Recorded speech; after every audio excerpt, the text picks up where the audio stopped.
Assalamualaikum warahmatullahi wabarakatuh. Anak-anakku, kembali lagi di pelajaran ilmu pengetahuan sosial. Semoga selalu diberi keberkahan dan diberi kemudahan dan diberi kesehatan oleh Allah untuk mampu terus belajar menjadi yang lebih baik lagi. Selanjutnya melanjutkan materi IP selanjutnya yang kemarin tentang perdagangan dan sebagainya, manfaat dan positif dan negatifnya. Sekarang adalah dampak negatif. Kalau kemarin adalah penghambat, maksudnya tadi penghambat dan pendorong, sekarang adalah dampak negatifnya perdagangan internasional. Jadi yang pertama, perdagangan internasional memiliki dampak pada negara-negara yang terlibat. Dampak negara perdagangan internasional antara lain sebagai berikut. Yang pertama adalah menghambat pertumbuhan industri dalam negeri. Perdagangan internasional menyebabkan produk impor berada di pasar dalam negeri. Hal ini mempengaruhi daya beli konsumen dalam negeri. Konsumen dalam negeri akan terpengaruh untuk mengkonsumsi produk-produk impor jika konsumen dalam negeri lebih menyukai produk impor. Perkembangan industri dalam negeri terhambat. Untuk mengatasinya, pemerintah menerapkan kebijakan tarif, kuota, dan subsidi. Jadi, kebanyakan orang-orang kita ketika ditawari produk impor, otomatis ekspektasinya tinggi banget. Kalau ini lo barang lokal, oh lokal ya. Kalau sudah dikasih tahu ini lo barang impor, otomatis rasa penasaran dan rasa daya beli itu lebih biasanya. Ini adalah menghambat pertumbuhan industri dalam negeri sendiri. Selanjutnya adalah memperburuk prospek pertumbuhan ekonomi negara atau ekonomi dalam negeri. Yang pertama adalah apabila nilai ekspor lebih kecil dibandingkan nilai impor, perekonomian suatu negara dapat terganggu dimulai dengan perekonomian yang tidak stabil. Selanjutnya, laju pertumbuhan ekonomi menjadi berkurang. Pendapatan nasional serta kesempatan kerja menjadi semakin lambat. Hal ini menyebabkan masalah pengangguran tidak teratasi. Bahkan masalah sosial yang timbul semakin beragam. Akhirnya kesejahteraan masyarakat bertambah buruk. Ini yang terjadi, banyak pengangguran, lowongan pekerjaan sangat sedikit dan sebagainya. Ini adalah memperburuk prospek pertumbuhan ekonomi sebuah negara ketika ekspor lebih kecil dibandingkan nilai impor. Ini adalah sebagai masalah.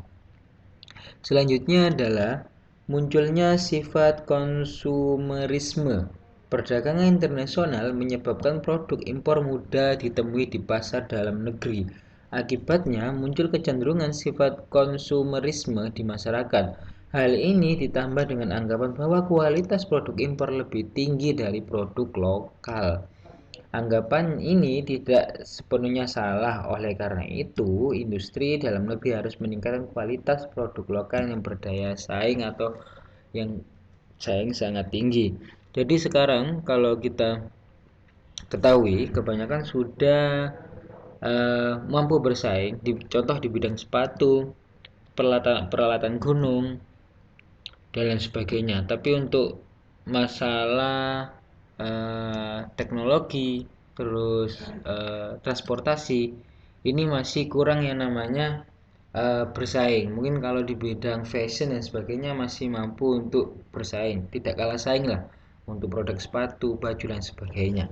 Selanjutnya adalah mempengaruhi neraca pembayaran. Perdagangan internasional mendorong berdirinya perusahaan multinasional di suatu negara. Semakin banyak investasi asing, semakin besar keuntungannya untuk mengalir ke luar negeri. Keuntungan yang diharapkan untuk menambah penerimaan negara tidak tercapai. Hal ini akan mempengaruhi neraca pembayaran suatu negara. Contohnya yang sering yang Pak Rahman coba lihat, ada gambar di situ, ada yang namanya Pizza Hut, AW, KFC, McDonald, Burger King dan sebagainya.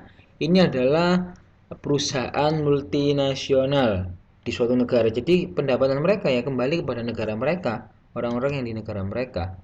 Ini adalah mempengaruhi yang namanya neraca pembayaran. Selanjutnya adalah menimbulkan ketergantungan terhadap negara maju. Maraknya produk impor di dalam negeri memperbesar peluang masyarakat untuk mengkonsumsinya. Hal ini membuat suatu negara merasa bergantung pada negara maju. Kondisi ini memberikan keuntungan bagi negara maju. Sebaliknya, perekonomian negara berkembang akan terpuruk. Jadi, negara berkembang tidak boleh selalu yang namanya bergantung kepada negara maju. Banyak pendiri bangsa kita bilang kita harus berdikari, berdiri di bawah kaki sendiri. Bolehlah kita bekerja sama, tapi tidak boleh sampai ketergantungan. Yang terjadi adalah ketika ketergantungan perekonomian, sebaliknya perekonomian saya Mbak Rahman sampaikan tadi, ekonomi negara berkembang akan semakin terpuruk, bukan semakin maju. Karena apa? Barang produknya diimpor semua ke dalam negeri, sedangkan ekspornya sangat susah untuk bersaing dengan produk mereka.